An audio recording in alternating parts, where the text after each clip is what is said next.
recording. Well, I should have known better. I've been following Nijisanji EN for a long time now, and I knew they debuted about once every 2 months, yet somehow the Noctyx announcement still caught me off guard.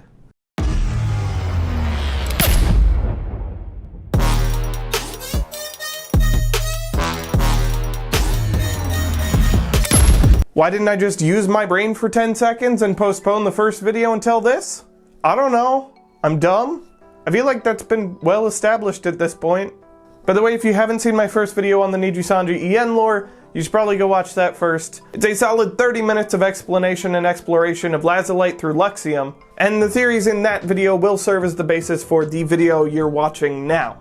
If you have seen it or are too lazy to go watch it, here's a quick overview of where we left off. Virtual Neverland is a fantastical world full of AI that exists inside our computers and internet. It was created by a company, which we've referred to as Heaven, and some people from Heaven have the ability to enter Virtual Neverland if they'd like to.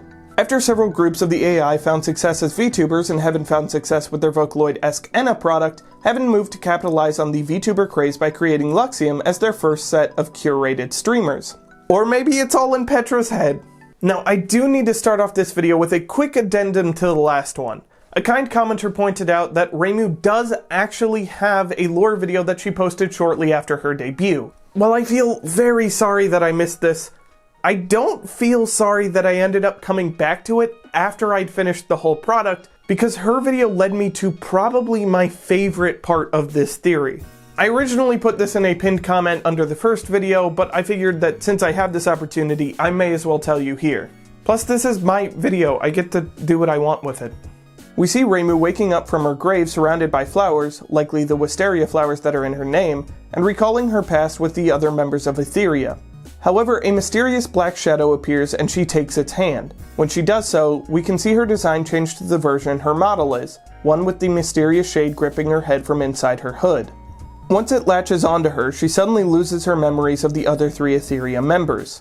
Now here's why I'm happy I came back to this theory after finishing the first video. I think that maybe Etheria was Heaven's first attempt at starting their own VTuber group before they successfully launched Luxium. Nina, the mommy, was set to be the designated human rep to manage the other 3 virtual members, hence why she didn't think she needed to do anything and refers to the other members as her kids. Once the project was scrapped, before Reimu was given a full story, and likely because Millie's story was too dark and Enna's AI was too mean, Millie and Enna were both deleted and sent to the underworld, while Reimu was also scrapped, becoming a ghost, but her files were kept around with a program attached to her that wiped her memory of the Etheria project.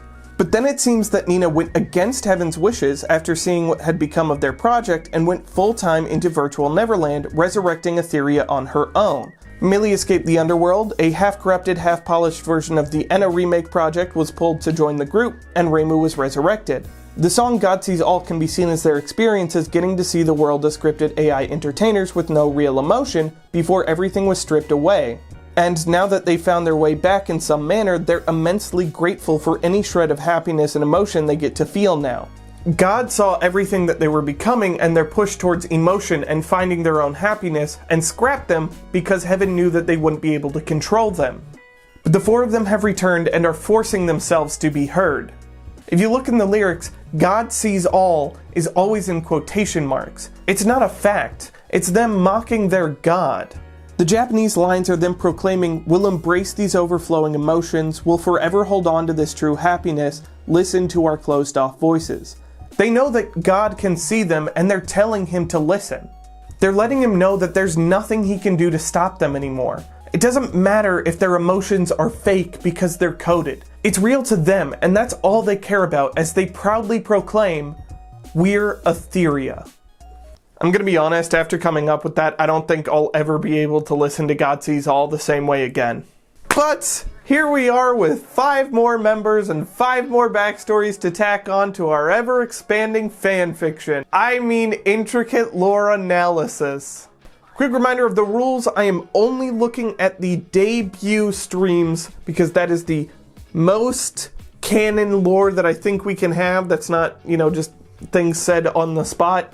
And before you ask, yes, I do know about Legatus 505, but it's not finished and it's an ARG, So we're just gonna leave that be for now, and if you want me to come back to it at a later date, feel free to let me know. I'll be happy to do it. For now, it's just abuse though. First off, a really fucking strong start.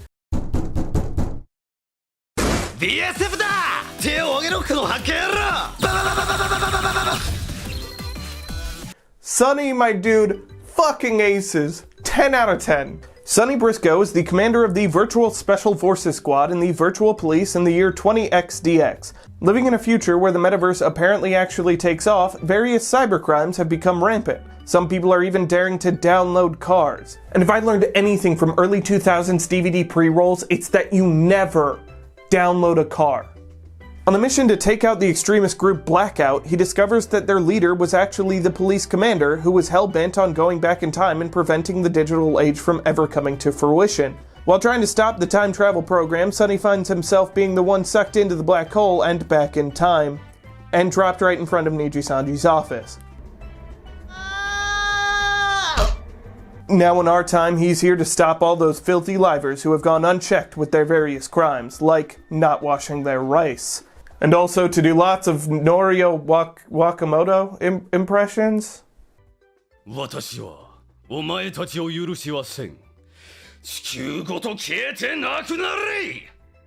Alright, time to actually do what we do in these videos and explore what this means for the world. Now for the sake of fun and the fact that I haven't seen the rest yet, we're not going to assume that this is just another Luxium situation where they're another crafted set of entertainers by heaven.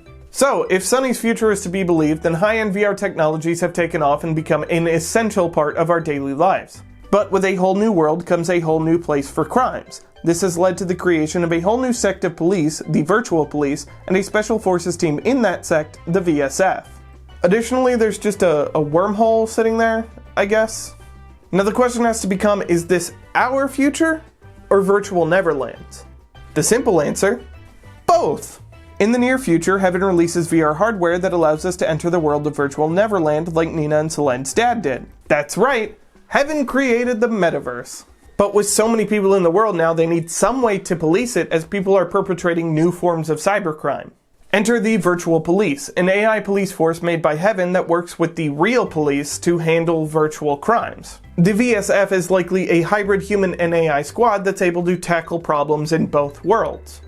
The police commissioner does the evil guy thing and comes to the conclusion that the only way to stop all cybercrime is to prevent the virtual era from ever existing. For the record, I'm not going to try to figure out how the mechanics of time travel work here, or in any of the other stories, because I think I'd actually go insane. We're just going to accept that Sonny gets time traveled and that the virtual era starts soon because he was dropped in our time.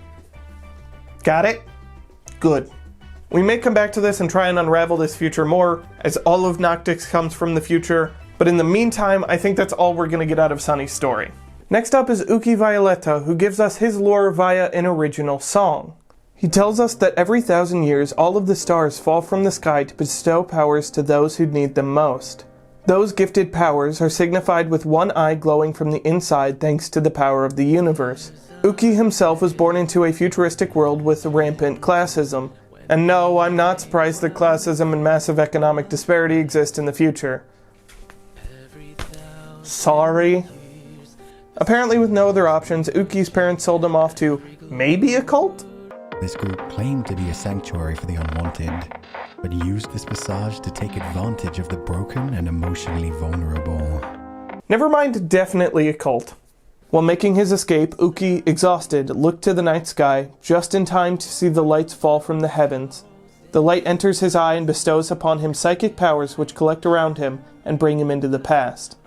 Well, the fact that cult/evil human experimentation laboratories and classism still exist in the future is sad. It's not very surprising.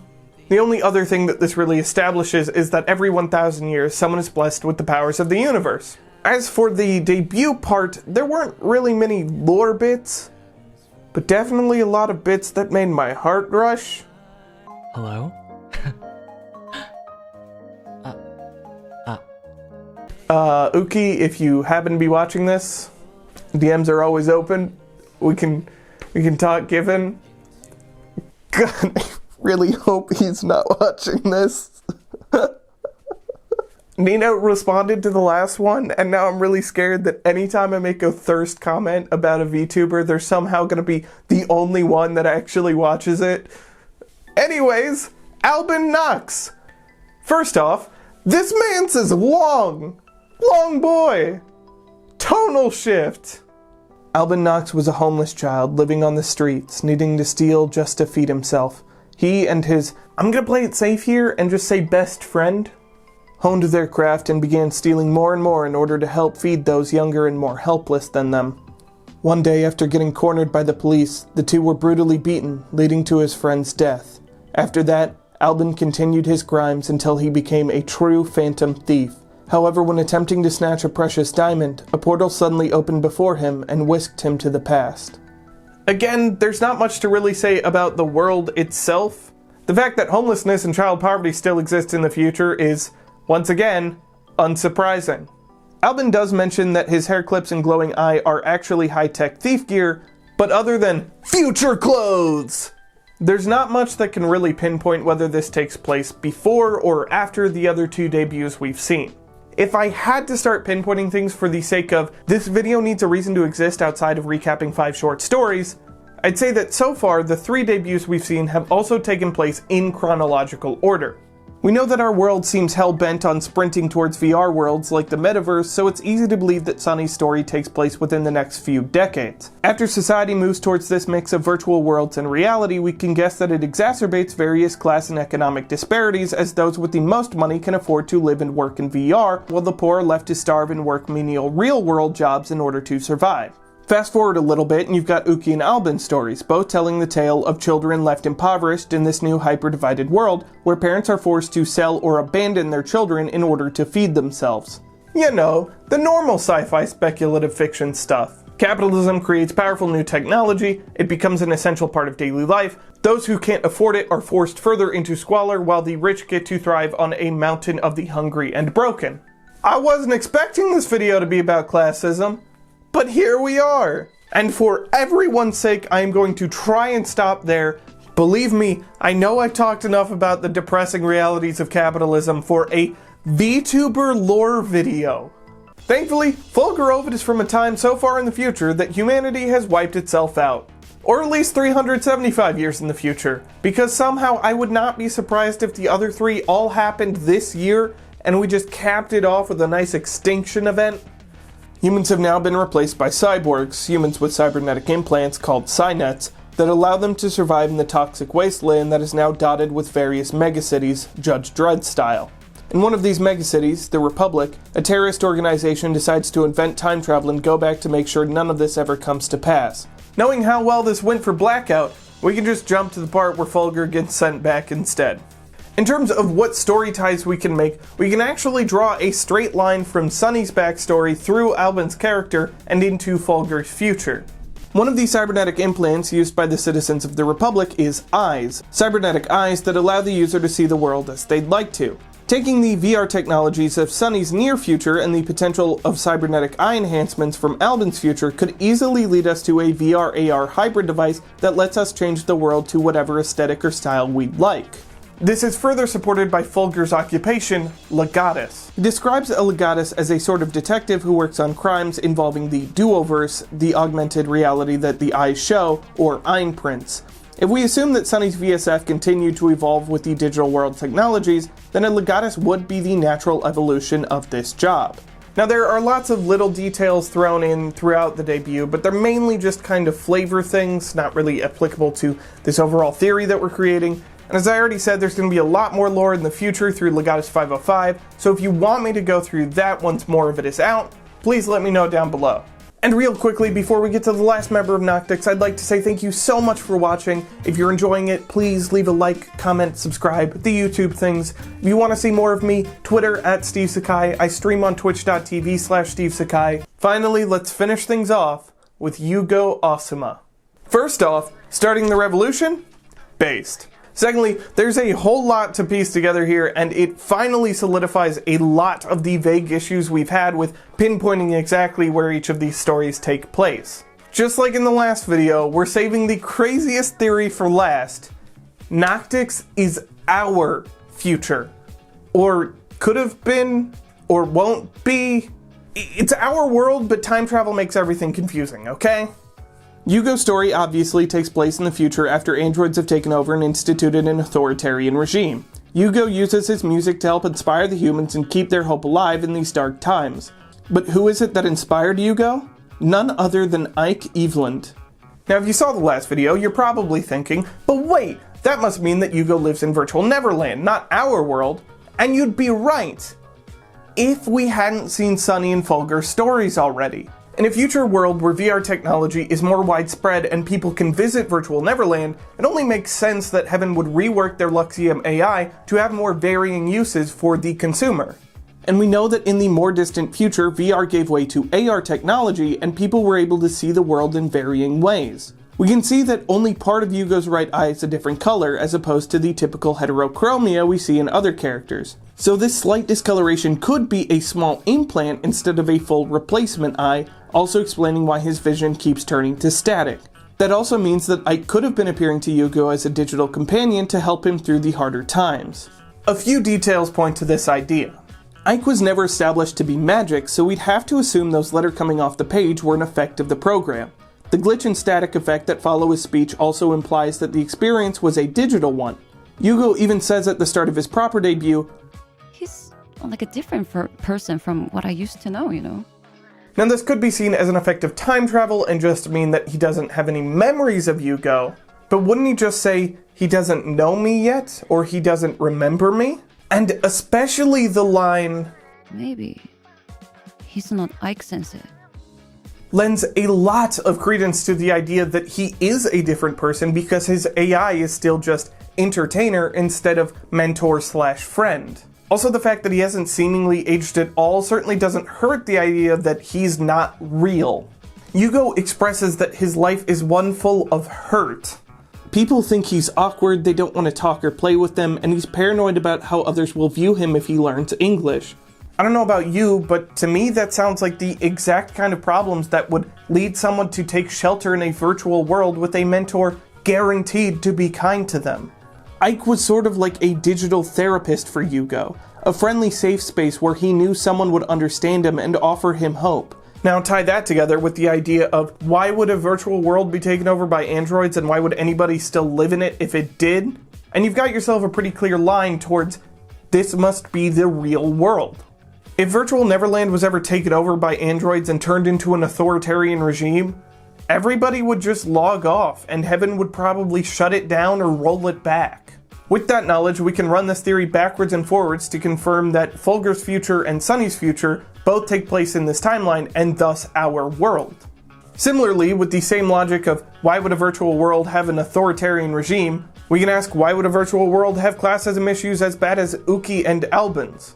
Thus we can assume that they also take place in this world. Now, the final question becomes, what does this timeline look like? Well, here we go. First up is Sonny Briscoe. Guaranteed to take place within the next 78 years, Sonny's idea of affordable and widespread VR tech is already something we're working towards. If companies are as serious about the metaverse as they seem, this is a future we could see within the next 10 to 20 years.